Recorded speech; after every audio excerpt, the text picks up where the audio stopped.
자, 오늘 주신 말씀을 통해서 은혜 받고자 하는 말씀은 우연 같지만, 이런 말씀으로 은혜를 나누고자 합니다. 우연 같지만 이것은 우연이라는 얘기가 아니죠. 우연 같은데 우연이 아니라는 얘기예요.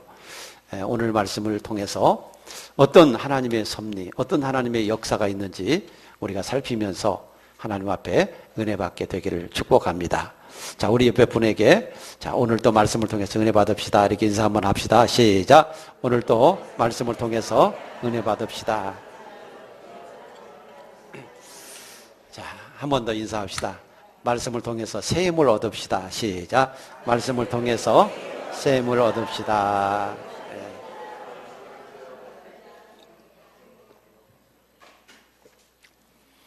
말씀은 우리가 살아가는데 힘이 됩니다. 능력이 되고 축복이 됩니다. 그래서 우리가 말씀을 통해서 반드시 은혜를 받아야 됩니다. 그래서 오늘 말씀을 통해서 은혜를 받고 또 귀 기울여 응답 받으시기를 바랍니다. 여러분, 오늘 말씀의 제목이 우연 같지만 이라고 하는 말씀의 제목인데, 우연이라고 하는 것이 어떤 것을 우연이라고 합니까? 이 우연이라고 하는 것은 내가 생각지도 않고 내가 계획하지도 않았는데 갑자기 어떤 일이 벌어지는 것, 이걸 우리는 우연이라 그렇게 말을 합니다. 그런데 우리가 보기에 우연 같은 것이지 세상에 우연이라고 하는 것은 있을 수가 없어요. 내가 모를 뿐인 거예요. 반드시 그것은 일어날 일이었고 반드시 그것은 우리에게 있어야 될 일이었던 것입니다. 여러분, 우리가 예수님의 말씀 중에 이런 말씀이 기억나요? 참새 한 마리가 팔리고 안 팔리는 것도 하나님의 허락이 있어야 된다. 그렇게 말씀하셨어요. 하나님이 허락하지 않으면 참새 한 마리도 안 팔린다는 거예요. 그러면서 또 이런 말씀을 하세요. 들에 있는 백합화를 보라. 그것이 심지도 않고 가꾸지도 않은데 하나님께서 그것을 심고 가꾸고 영광을 주시는데 솔로몬의 영광보다도 더 영광스럽지 않느냐. 여러분, 이게 무슨 얘기냐면 하나님께서 이 세상에 있는 풀 한 포기도 꽃 한 포기도 다 하나님이 창조하신 것이고 하나님이 기르시는 것이고 하나님의 섭리 속에서 모든 것이 되어지는 것이다 라고 하는 것을 가르쳐주고 있는 것이 바로 그런 말씀인 것입니다. 그렇다고 한다면 우연이라고 하는 게 있을 수가 있겠습니까? 우리가 모르기 때문에 우연이라고 말하는 것이지 그것은 하나님의 은혜고 축복임을 성경은 가르쳐주고 있는 것입니다. 여러분, 지난주 말고 저 지난주에 이 나오미의 이야기 룻기서 1장을 보면서 하나님의 말씀을 전했습니다. 그런데 오늘 다시 한번 이 룻기서를 봤는데 오늘은 룻기서 2장입니다. 지난 말씀에 이어서 말씀을 드리는 겁니다. 나오미는 베들레헴에서 흉년이 들어서 모압으로 이사를 갔죠. 더 잘 살아보려고 간 거예요. 그런데 가서 불행한 일을 만났어요.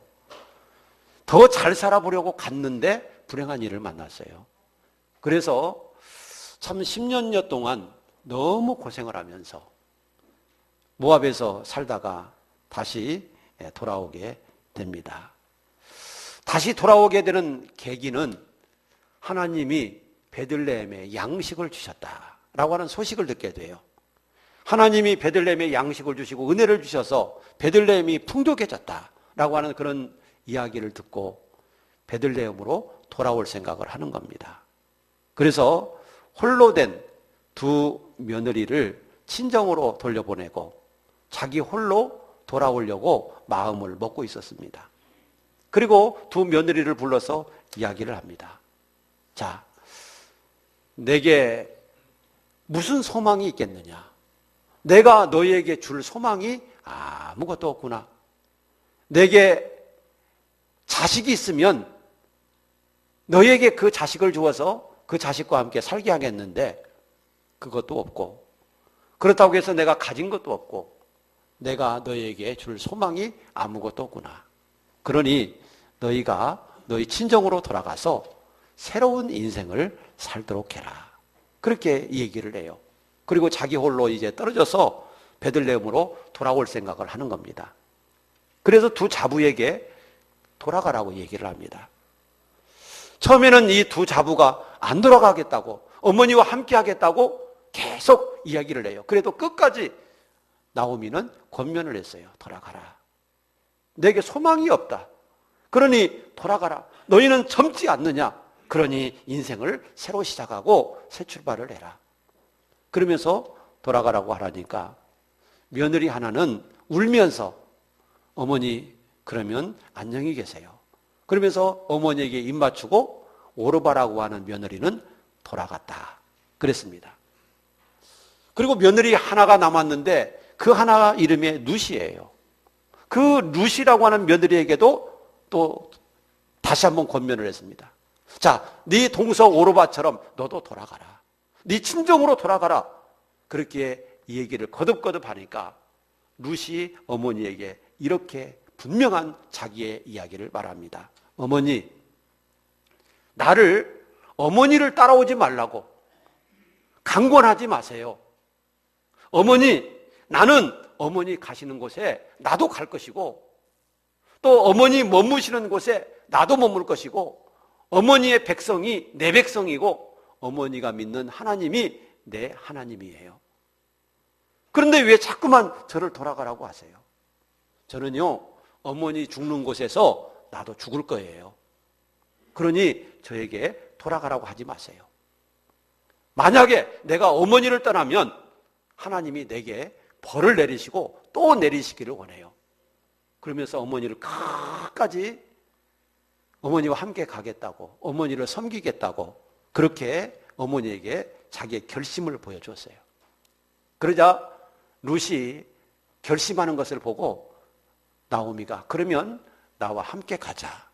그러고 그 홀로 된 룻과 홀로 된 이 나오미 시어머니가 같이 고향 베들레헴으로 돌아오게 되는 것입니다.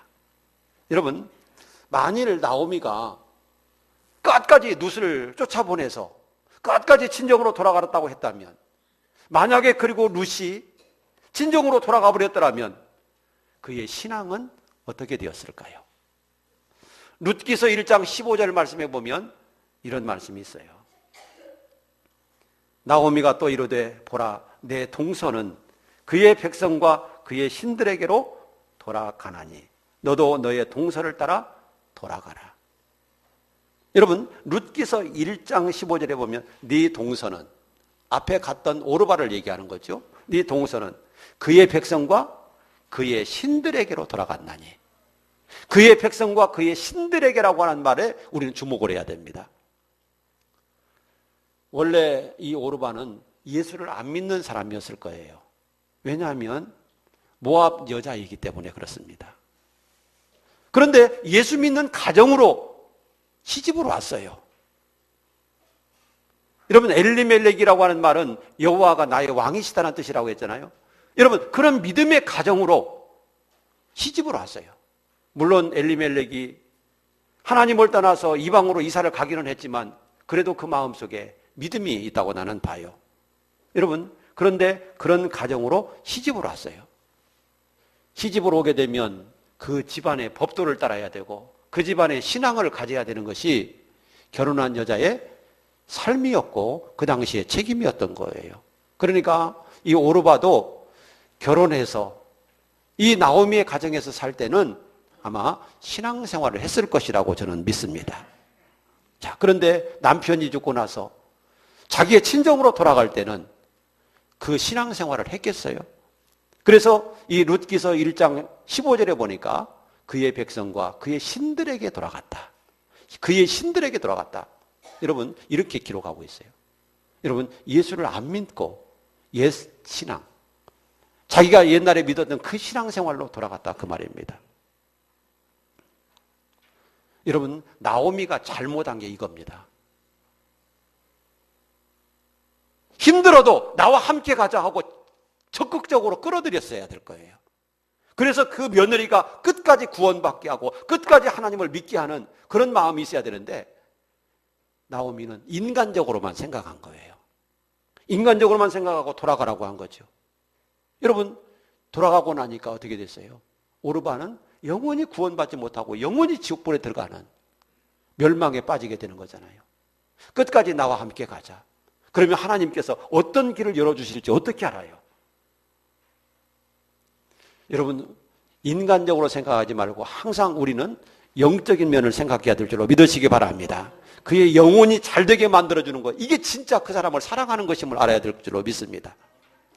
영혼은 죽든지 말든지, 영혼은 지옥 가든지 말든지, 여러분 그걸 생각한다고 한다면 그게 예수 믿는 사람이에요? 그게 천국과 지옥이 있다라고 생각하는 사람의 태도이겠습니까?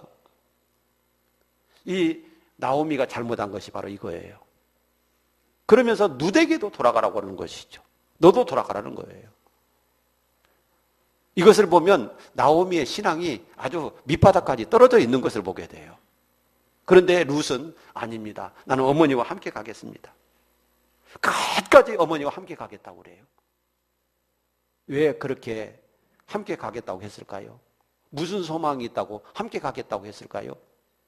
아마도 그것은 룻에게 하나님을 버릴 수 없는 믿음이 있었기 때문인 줄로 저는 믿습니다. 나오미를 따라서 가면 자기가 믿음을 지킬 수 있지만 나오미를 따라서 가지 않고 동서 오르바처럼 자기의 친정으로 돌아간다고 한다면 아마도 자기도 옛날에 믿었던 그 신을 섬길 수밖에 없고 하나님을 섬길 수 없는 그런 지경에 빠질 수밖에 없기 때문에 룻은 결심하고 어머니를 따라간다고 고백했던 줄로 저는 믿습니다. 룻의 마음속에 하나님을 믿는 믿음이 있었기 때문에 어머니를 따라 나서겠다고 결심한 거예요. 자, 이렇게 결심하는 룻과 함께 나오미는 고향 베들레헴으로 돌아옵니다. 나오미가 베들레헴으로 돌아왔다라고 하는 것은 하나님이 주신 약속의 땅으로 돌아왔다. 더 나아가서 하나님의 품으로 다시 돌아왔다. 그런 의미가 되는 거예요. 여러분, 베들레헴을 떠난다라고 하는 것은 약속의 땅을 떠난다는 의미가 되고 더 나아가서는 하나님을 떠난다는 의미가 되는 거예요. 그런데 다시 돌아왔다라는 것은 약속의 땅으로 하나님의 품 안으로 다시 돌아왔다라고 하는 의미가 되는 것입니다. 베들레헴 사람들은 나오미가 돌아오는 것을 보고서 나오미에게 환영을 해주었어요. 잘 돌아왔다. 따라서 합시다. 잘 돌아왔다. 네. 우리 성도들 중에서도 혹시 우리 교회를 잠깐 떠났다가 다시 돌아오는 분이 계시면 뭐라고 해야 돼요? 잘 돌아왔다. 그래야죠. 아멘이십니까? 나갈 때는 언제 나가고 또 돌아올 때는 무슨 낯짝으로 돌아왔어? 그러면 어떻게 그분이 오겠어요? 그렇죠? 뭐라고 해야 된다고? 잘 돌아오셨어요. 그래요. 당신의 고향이 바로 여기예요. 그래야지. 안 그래요? 여러분, 잘 돌아왔습니다. 이 나오미가 말이죠. 나오미가 돌아오니까 잘 돌아왔어. 그래, 어서 와. 잘 왔어. 그러면서 막 나오미를 환영해줘요. 나오미 반갑다. 정말 오래간만이네. 너무 잘 왔어. 그동안 어떻게 지냈어? 그러면서 막 환영을 해주는 거예요. 근데 나오미가 뭐라고 그래요? 저를 나오미라 부르지 마세요. 나오미라는 뜻은 기쁨, 즐거움, 행복 그런 뜻이라고 그랬잖아요. 근데 저를 나오미라고 부르지 마세요. 왜냐하면요, 저는 모압 땅에 가서 정말 고생 많이 했어요. 저는 정말 힘든 일을 많이 겪었어요. 슬픈 일을 많이 당했어요. 그러니 나를 나오미라고 부르지 말고 마라, 쓰다, 슬프다, 고통스럽다, 마라라고 불러주세요. 라고 얘기를 하는 거예요. 여러분, 참 나오미는 베들레헴에서 살 때는 그래도 행복하게 살았어요. 그런데 그냥 모압으로 갔다가 이렇게 많은 고생을 하면서 어려움을 겪고 다시 돌아왔는데 베들레헴 사람들이 이렇게 따뜻하게 환영해 주니까 정말 그 마음은 기뻤을 줄로 믿습니다. 나오미가 이렇게 베들레헴에 돌아오기는 했지만 여러분, 무슨 할 일이 있겠습니까? 나오미와 룻이 돌아오기는 했어요. 그런데 무슨 할 일이 있겠어요? 이사를 갈 때는 어떻게 하고 이사를 가나요? 정리하고 가죠. 그렇죠? 집도 팔고 그 다음에 가지고 있는 논점답도 팔고 그래서 집을 다 정리하고 그러고 이사를 가는 거잖아요. 그런데 그런 사람이 다시 베들레헴에 돌아왔으니까 기거할 곳이 있겠어요? 아니면 농사지을 땅 전답이 있겠어요? 기대고 살 만한 뭐가 있겠어요? 아무것도 없는 거죠. 자, 그러니까 돌아오기는 했지만 이 두 여인이 할 수 있는 일이라고 하는 것은 없었어요. 그래서 사람들은 그래도 살아가야 될 거 아니겠어요? 아무리 할 것이 없어도 먹고 살아야 되지 않겠어요? 생계는 유지해야 되지 않겠어요? 그래서 할 수 있는 일이 남의 추수밭에 가서 떨어진 이삭을 줍는 그 일을 할 수밖에 없었던 것입니다. 여러분, 당시 구약의 율법에 보면 추수하다가 떨어진 이삭은 줍지 말고 그냥 두라고 그랬어요. 레위기 19장 9절로 10절 말씀에 보면 이런 말씀이 있어요. 너희가 너희 땅에서 곡식을 거둘 때 너는 밭 모퉁이까지 다 거두지 말고 내 떨어진 이삭도 줍지 말고 내 포도원의 열매를 다 따지 말며 내 포도원에서 떨어진 열매도 줍지 말고 가난한 사람과 거류민을 위하여 버려두라. 나는 너희 하나님 여호와이니라. 여러분, 농사를 짓고 추수할 때 모퉁이 것을 남겨두라는 거예요. 그러니까 그 사람들은요, 밭을 추수하거나 논을 추수할 때 밭 가에 있는 것은 안 비워요. 그냥 내버려 두어요. 그리고 떨어진 이삭도 안 주어요. 왜요? 성경이 그렇게 하라고 했기 때문에. 모퉁이 것은 다 베지 말고 한쪽 구석 좀 남겨놓고 떨어진 이삭도 좀 다 줍지 말고 남겨놓고 그렇게 추수를 해라. 왜냐하면 이 땅에는 가난한 사람도 있고 또 나그네도 있고 어려운 사람들이 있으니까 그 사람들을 주어서 생계 유지할 수 있도록 그렇게 해라. 하나님이 그렇게 말씀을 하신 거예요. 그래서 하나님의 말씀대로 이 이스라엘 백성들이 추수하는 곳에 가면 거둘 양식이 있는 거예요. 거둘 게 많이 있어요. 주울 게 많이 있는 거예요. 그래서 이 나오미의 며느리 룻도 이제 추수하는 밭에 가서 곡식을 거두기 위해서, 줍기 위해서 나간 것이죠. 여러분, 그런데요, 이 추수하러 나간 이 밭에요, 하나님의 축복이 임하셨어요. 여러분, 룻이 이삭을 주우러 밭으로 갑니다. 나오미에게 인사를 하고 가죠. 시어머니, 어머니, 저 이삭 가서 죽고 오겠어요. 그러면서 인사하러 나가는데, 여러분, 이삭 주우러 내보내는 그 시어머니의 마음 생각해 보셨습니까? 여러분, 자기는 나이 먹어서 나갈 수가 없지만 며느리가 나간다고 할 때 얼마나 그 마음이 아프겠어요. 얼마나 그 마음이 힘들겠어요. 뭐 독한 시어머니 같으면 모르겠지만 이 나오미의 마음이 찢어질 듯 많이 아팠을 거예요. 나오미가 베들레헴에 살 때는 부족함이 없이 살았어요. 그래도 넉넉하게 행복하게 살았어요. 그런데 흉년이 들었다고 더 잘 살아보기 위해서 모압 땅에 갔다가 큰 모진 시련을 다 겪은 거예요. 그리고 아무것도 없이 이 베들레헴에 다시 돌아와서 이삭을 주우러 내보내는 그 심정, 이삭을 주우러 나가는 며느리의 뒷모습을 보고서 여러분, 나오미의 마음이 좋았겠습니까? 나오미의 마음은 너무나도 힘들었을 거고 마음이 슬펐을 줄로 압니다. 아마 내 신세가 어떻게 하다가 이렇게 됐나, 아마 그런 생각을 했을지도 모릅니다. 여러분, 그렇지만 슬퍼하고만 있을 수는 없잖아요. 그렇지만 마음 아파하고만 있을 수는 없잖아요. 왜냐하면 먹고 살아야 되기 때문에, 당장 무슨 일이라도 해야 되기 때문에 내보내기는 내보내지만 마음은 찢어질 듯 아팠을 거라고 생각합니다.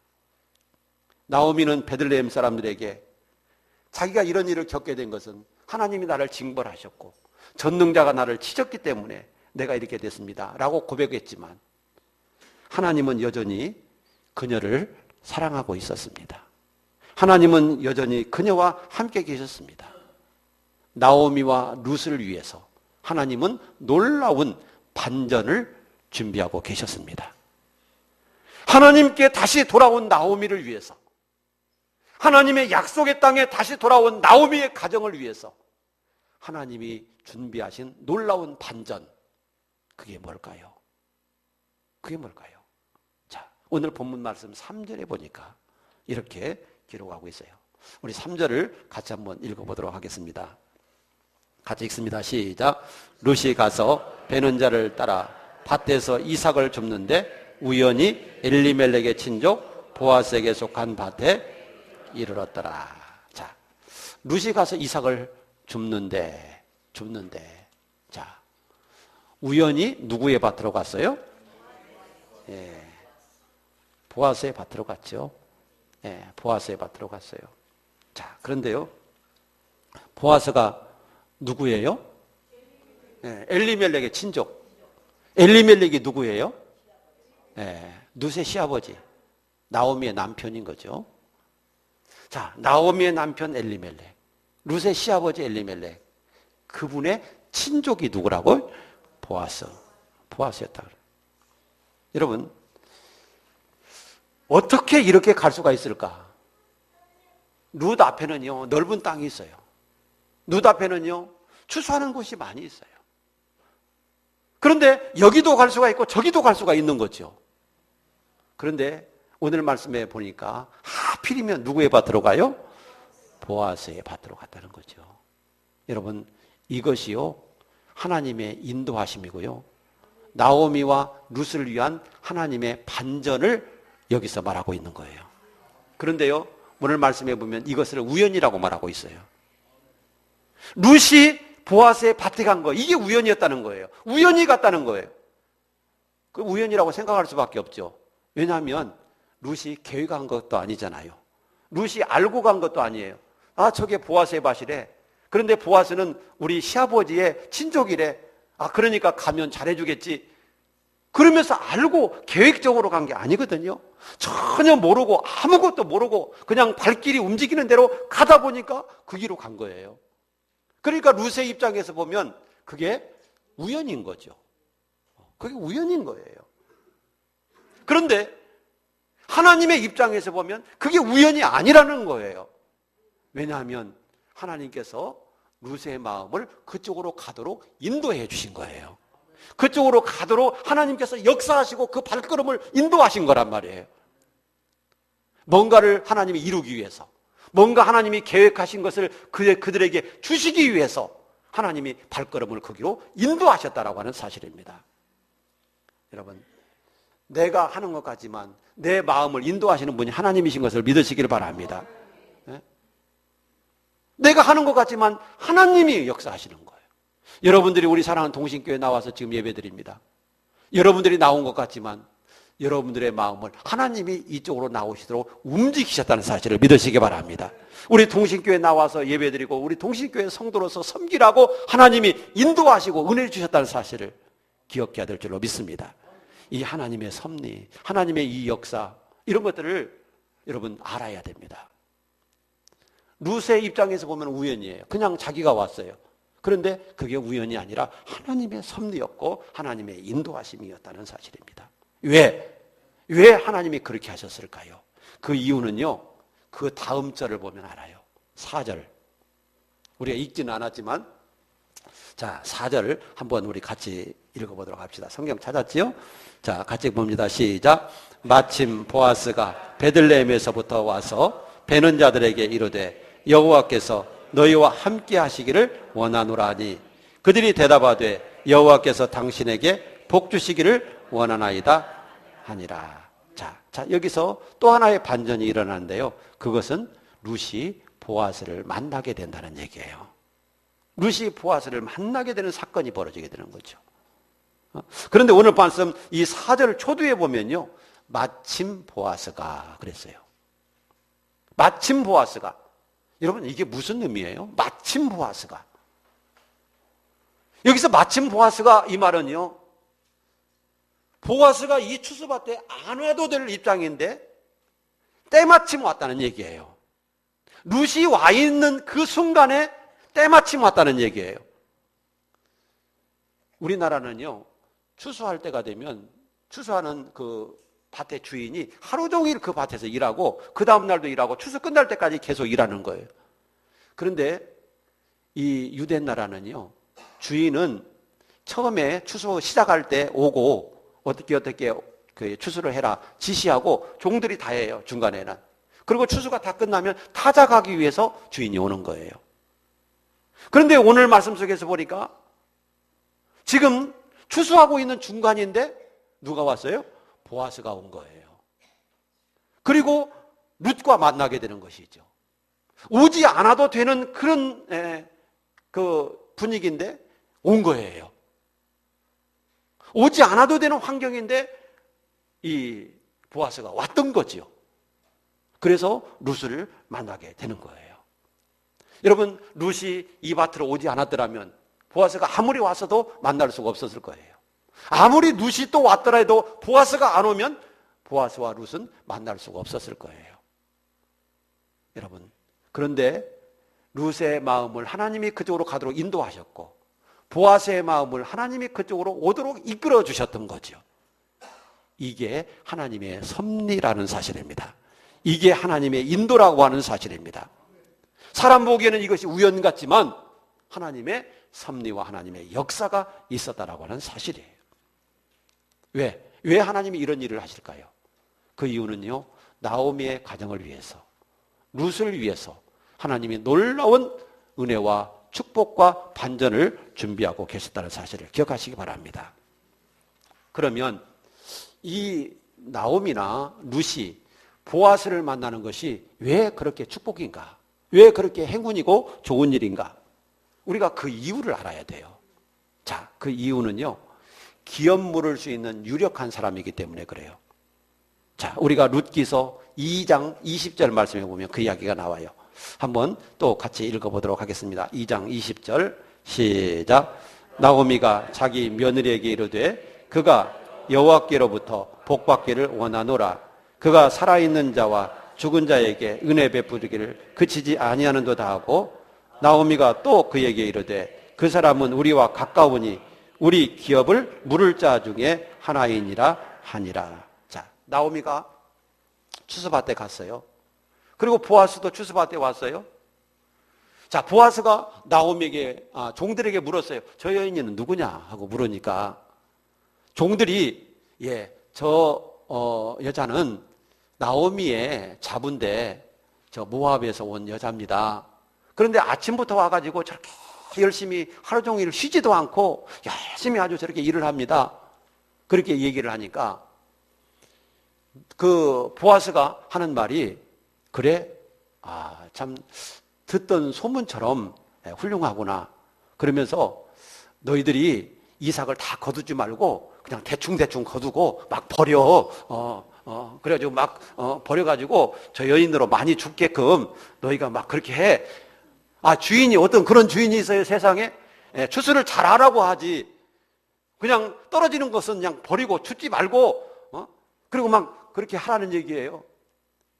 그래서 룻이 많이 죽을 수 있도록 그렇게 배려를 해준 거예요. 자, 그러면서 또 한 가지, 너희들 절대 저 여자 건들지 마. 종들에게 젊고 예쁜 여자잖아요. 그러니까 너희들 너 저 여자 건들지 마. 그러면서 종들에게 엄히 건들지 말 것을 엄명을 내려요. 그리고 룻을 불러서 자, 내가 네 소문을 들었다. 그런데 네가 그렇게 어머니를 잘 섬긴다고 내가 하는 얘기를 들었는데 참 훌륭하다. 그러면서 자, 저 종들이 길어온 물이 있으니까 마음껏 먹어. 저 종들이 길었다는 물이 있으니까 목마르거든 마음껏 먹고 열심히 자, 주서라. 그리고 내가 저 종들에게 너를 보호하라고 그랬으니까 너 염려하지 말고 다른 밭으로 절대 가지 마. 그리고 여기서만 주서. 그러면서 여기서만 주서라고 다 배려를 해주는 거예요. 자, 이렇게 하니까 어떻게 되겠어요? 룻이 이삭을 많이 주울 수가 있었던 거예요. 그리고 많이 주워가지고 나오미에게 그걸 들고 가니까 나오미가 그걸 보고 깜짝 놀랐어요. 왜냐하면 이삭을 보통 주셨다면 그렇게 많이 주실 수가 없었기 때문인 것이죠. 이거 보니까 너 이렇게 많이 주셨냐? 어디서 이렇게 많이 주워 왔어? 내가 어떤 사람에 갔는데요. 그 사람의 이름이 보아스라고 합니다. 그 사람이 나에게 이렇게 배려를 해주어서 내가 이렇게 많이 주었어요. 그러니까 나오미가 그 사람에 대해서 이 얘기를 해주는 거예요. 그게 20절 말씀이에요. 2장 20절. 자, 나오미가 이르되 그 사람은 우리와 가까우니 우리의 기업을 물을 자 중에 하나다. 우리의 기업을 물을 자 중에 하나다. 여러분, 여기서 기업 물음이라고 하는 이 말에 주의해야 돼요. 따라서 합시다. 기업 물음. 여러분, 기업 물음을 히브리 말로는 고엘이라고 그래요. 고엘. 그런데 이 노엘이 아니에요. 우리 찬송가에 노엘 그 찬송 중에 노엘 아니고 고엘. 고엘인데요. 이 고엘이라고 하는 뜻은 어떤 의미가 있느냐면 친족으로서 역할을 다하다. 그런 뜻이 있어요. 친족으로서 역할을 다해주는 거, 바로 그게 고엘이에요. 고엘. 그런데 어떤 역할을 하느냐? 세 가지의 역할이 있어요. 첫째, 생명. 두 번째, 재산. 세 번째, 가문을 보호해 줘야 된다라고 하는 역할이에요. 생명을 보호해주고 재산을 보호해주고 가문을 보호해줘야 된다라고 하는 역할이 있는 거, 그게 바로 고엘 제도예요. 고엘 제도. 여러분, 성경에 보면요, 예를 들어서 형이 자식이 없어서 죽었어요. 그러면 고엘 제도에 의해서 동생이 그 형수와 결혼해서 아들을 낳으면 첫째 아들은 그 형의 이름으로, 그리고 두 번째 아들부터는 자기 호적에 이렇게 입적을 시켜줘야 되는 거예요. 그래서 형의 가문을 세워줘야 되고 형의 가문을 일으켜줘야 되는 거예요. 그 책임이 있는 거예요. 바리새인들이 예수님께 그런 질문을 한 적도 있죠. 어떤 형제가 7이 있었는데 맏아들이 결혼했습니다.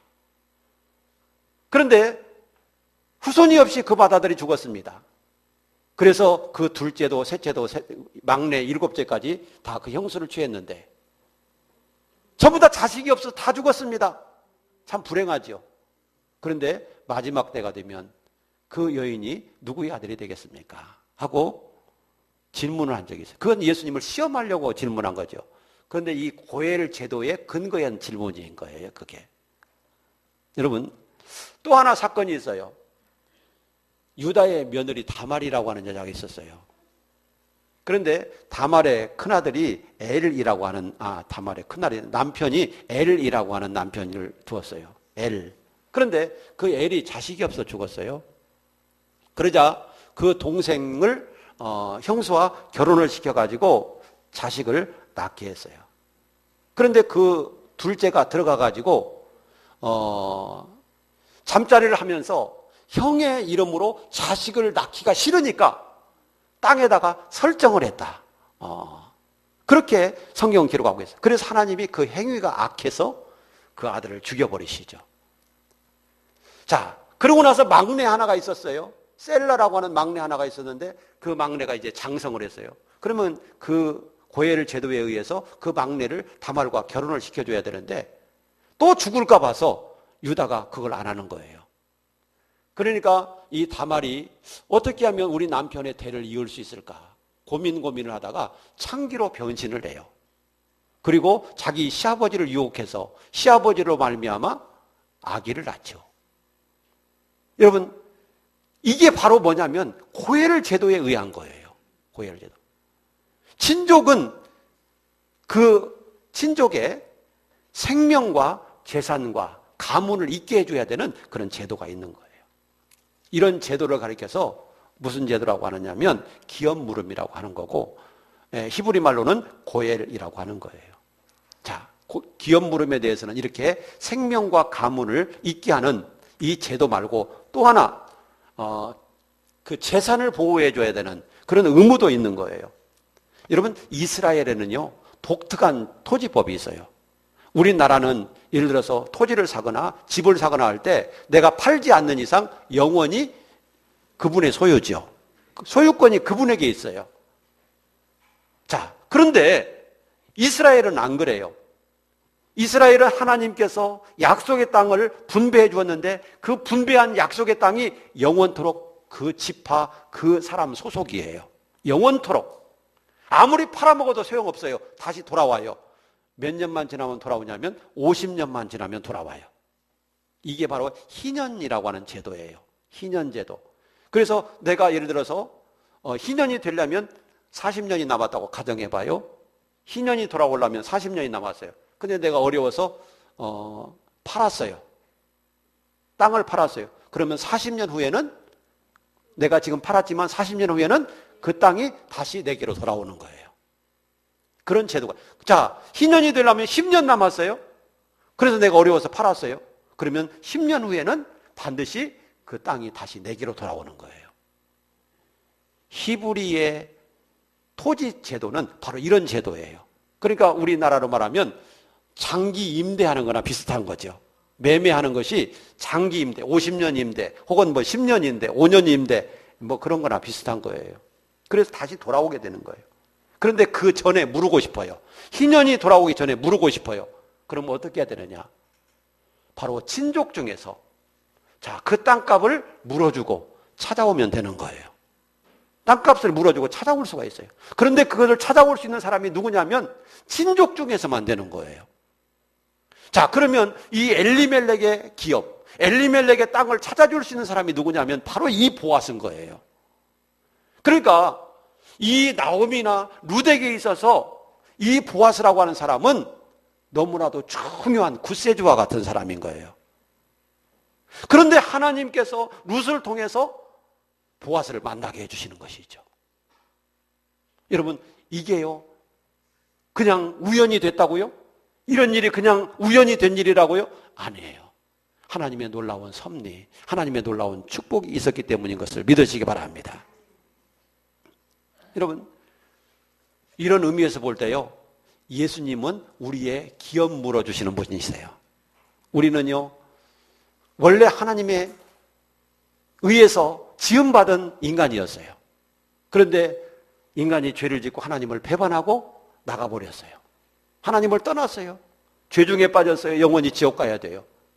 그런데 우리를 다시 하나님의 자녀 되고 하나님의 영원한 천국의 백성 되게 하기 위해서 누가 그 대가를 다 지불해 주셨어요?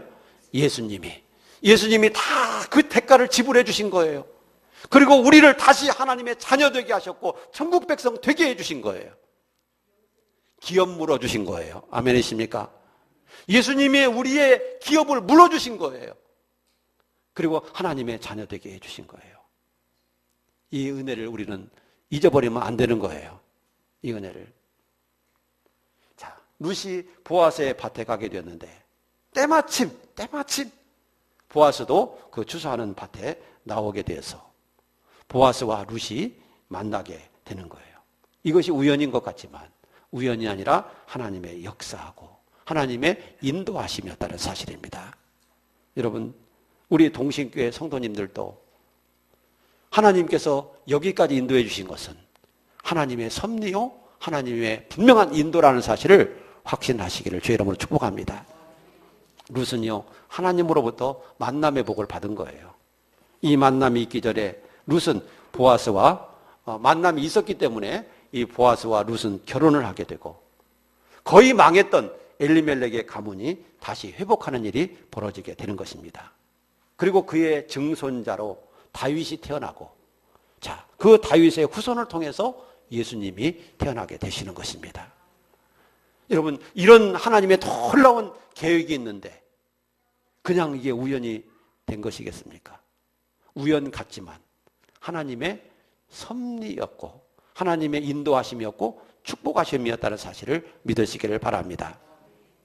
여러분, 요즘 젊은 사람들이 취업이 안 돼가지고 너무 살기가 어렵고 젊은 사람들이 취업이 어렵다고 이렇게 막 힘들어하고 있어요. 그러면서 무슨 단어가 유행하고 있느냐면 이생망이라고 하는 단어가 유행하고 있어요.